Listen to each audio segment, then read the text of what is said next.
તો ગાઈઝ આપણે સવારમાં ઉઠીને અગાસી ઉપર વ્લોગ શૂટ કરવા આવ્યા છીએ અને અગાસી ઉપર આવીને આપણને જોવા મળે છે કે વરસાદ ફૂલ બગડાસટી બોલાવે છે. ગાઈઝ સવારનો વરસાદ ચાલુ જ છે, જો કે આપણા માટે સારું જ છે, સ્કૂલની રજા પડે અને આપણે મજા કરી શકીએ. પણ હવે જોઈએ, મારો સ્કૂલ જવાનો ટાઈમ છે 12 વાગ્યાનો અને જો 12 વાગે વરસાદ બંધ થઈ જાય તો મારે ન છૂટકે પણ સ્કૂલ જવું પડશે અને મારે જવું નથી, કેમ કે શનિવારે પણ મેં રજા પાડી હતી વરસાદને કારણે અને મને શનિવારે ખૂબ મજા આવી, જેથી કરીને મારે 4 દિવસની રજા થઈ ગઈ. કારણ કે ગુરુવારે ટીચર્સ ડેના સેલિબ્રેશનને લીધે કંઈ ભણવાનું હતું નહીં એટલે એ તો રજા જ હતી અને શુક્રવારે ઈદે મિલાદની રજા હતી અને શનિવારે મેં ખુદે રજા પાડી હતી અને રવિવારની તો રજા મળે જ છે અને આજે સોમવાર છે તો આજે પણ રજા પડી જાય તો મજા ને મજા જ છે.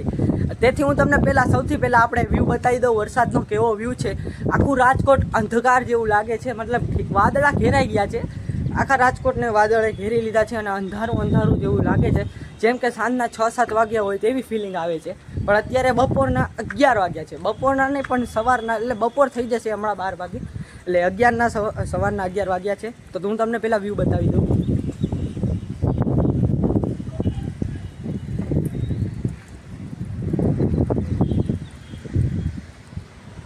તો તમે વ્યૂ જોઈ લીધો, તમને વ્યૂ કેવો લાગે છે તે કમેન્ટમાં બતાવજો. અને હવે આપણી પાસે કંઈ છે નહીં તો હવે આપણે કંઈક તેના માટે કોઈ બકરો ગોતીએ. આપણે છે પહેલાં બકરો ગોતવો પડશે. બકરો મળે છે કે નહીં તે તમને આગળના વ્લોગમાં ખબર પડશે. તો તમારા માટે એક સરપ્રાઈઝ પણ છે, સાંજે હું તમને એક સરપ્રાઈઝ આપવાનો છું ગાઈઝ. આપણા વ્લોગનો સરપ્રાઈઝ છે આજનો. તો આ સરપ્રાઈઝ જોવા માટે તમે વ્લોગમાં એ હમણાં પડી જાત ગાઈઝ. આ સરપ્રાઈઝના ચક્કરમાં મારા પગને સરપ્રાઈઝ મળી જાત, આજે સ્કૂલ જવાનું હોય એ બખેડાઈ જાત અને 1 મહિનાનો ખાટલો આવતી અલગ. અગાસી ઉપર વ્લોગ બનાવવા આવો ને ગાઈસ તો થોડીક શું કહેવાય એને, ભૂલાઈ ગયું, જવા દો નથી કેવું, આપણે કાંઈ જ્ઞાન દેવું નથી એટલે જવા દો. આપણે હમણાં આપણો પગ ભાંગી જાત ગાઈસ આ વ્લોગના ચક્કરમાં, તો જોઈને હાલવું પડશે. હવે સમજો ને ગાઈસ, પગ નો તૂટવો જોઈએ, વ્લોગ તો થયા રાખશે. તો ગાઈસ હવે મળીએ પછી સાંજે. હું સ્કૂલેથી આવું છું કે નહીં તે તમને જ સરપ્રાઈઝ છે, પણ હવે શું સરપ્રાઈઝ તો મેં બકી દીધું ગાઈસ. હવે શું થાય, સરપ્રાઈઝ તો મેં બકી દીધું, હવે પૂરું થઈ ગયું. સરપ્રાઈઝ તમને નહીં મળે, કાંઈ સરપ્રાઈઝ તમને બકાઈ ગયું તો કાંઈ વાંધો નહીં. હવે જોઈએ છીએ હવે વ્લોગમાં શું થાય છે. તો હવે આપણે શું કરવું કંઈ સમજાતું નથી, તેટલા માટે આપણે હવે વ્લોગને લંબાવો તો છે જ, તો કંઈક તો ગોતવું પડશે. તો ગાઈઝ આપણે આપણી ગાડી પરી લઈને રોડ વચારે વ્લોગ શૂટ કરવા આવી ગયા છીએ. કંઈ પણ મળતું નહોતું અને હોમવર્ક કરવાની મને મજા નથી આવતી, તો કંટાળીને હું મારી બાઇકની ચાવી લઈને બહાર આવી ગયો છું અને તમે જોઈ શકો છો આપણે રોડ વચારે અત્યારે ઊભા છીએ અને આ રહી આપણી ગાડી પરી. જોઈ શકો છો ગાઈઝ કેવી મસ્ત લાગે છે ગાઈઝ. આના ઉપર તો હું મારું દિલ હારી ગયો છું ગાઈઝ. અને અત્યારે આપણે રોડ વચારે વ્લોગ શૂટ કરીએ છીએ.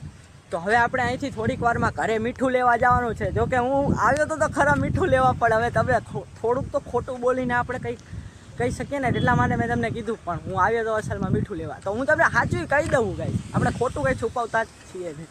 તો હવે આપણે મીઠું લઈને ઘરે જઈએ અને મળીએ છીએ ત્યાં ઘરે. હવે આપણે મીઠું લઈને ઘરે પહોંચી ગયા છીએ ને હાર્યું આપણું મીઠું ગાઈસ. મીઠું લેવાને બહાને આપણે રોડ વચારે વ્લોગ પણ શૂટ કરી લીધો છે. તો હવે આપણે મમ્મીને મીઠું દઈ દઈએ, જેનાથી તેમનું કામ પણ થોડું હળવું પડે. ગાઈસ ઘરના કામ કરી લેવા જોઈએ, મમ્મી કહે તેમ કરવું જોઈએ, કારણ કે મમ્મી આખો દિવસ કામ કરીને થાકી જતા હોય છે અને તેઓને આરામ કરવાનો સમય પણ મળતો નથી, જેથી કરીને આપણે થોડા ઘણા કામ કરી લેવા જોઈએ. જેમ કે શાકભાજી લેવાનું એવા કામ નથી કહેતો, વસ્તુ થોડીક લેવાના કામ હોય તેવા કામ કરી લેવા જોઈએ. તો ગાઈઝ આપણે મમ્મીને મીઠું દઈને નીચે ઉતરી ગયા છીએ. હું તો મારા મમ્મીના બધા જ કામ કરું છું, તો તમે પણ કરતા રહેજો. તો ગાઈઝ હું તમને એક વસ્તુ બતાડું છું, એક વસ્તુ નહીં ઘણી બધી વસ્તુ છે જે મારી છે, ખુદની છે, તે હું તમને બતાડવા માગું છું. તો તમે જુઓ. તો ગાઈઝ આ છે આપણી સફેદ પરી અને ગાઈઝ આ છે આપણી બ્લુ પરી, જેમાં આપણે સ્કૂલે જતા, ટ્યુશન જતા. આની સાથે બહુ જ યાદો છે, તો હું આને કોઈ દી નહીં ભૂલું. અને હજી એક વસ્તુ બતાડીશ તમને, જો કે તે આગળ પણ બતાવી છે, પણ તો પણ બતાવી જરૂરી છે, તે પણ હું તમને બતાવી દઉં છું. તો ગાઈઝ આ છે આપણી કાળી પરી, જેની નંબર પ્લેટ મને બહુ ગમી ગઈ છે, 6377 2 જેમ કે મારા લકી નંબર છે 27 ઇઝ માય લકી નંબર. અને એક વસ્તુ તમને બતાડું ગાઈઝ, જો સામે છે આપણો મિત્ર આપણો જીગરી યાર છે ગાઈસ, તેની મુલાકાત પણ તમને લેવડાવી દઉં. આપણો જીગરી યાર છે ગાઈસ. આજો આ વ્લોગમાંથી છુટકારો પણ તેને જવા દો ભાઈ, જે જાય છે તો જાય ને જવા દો, બહારની હવા ખાવા દો.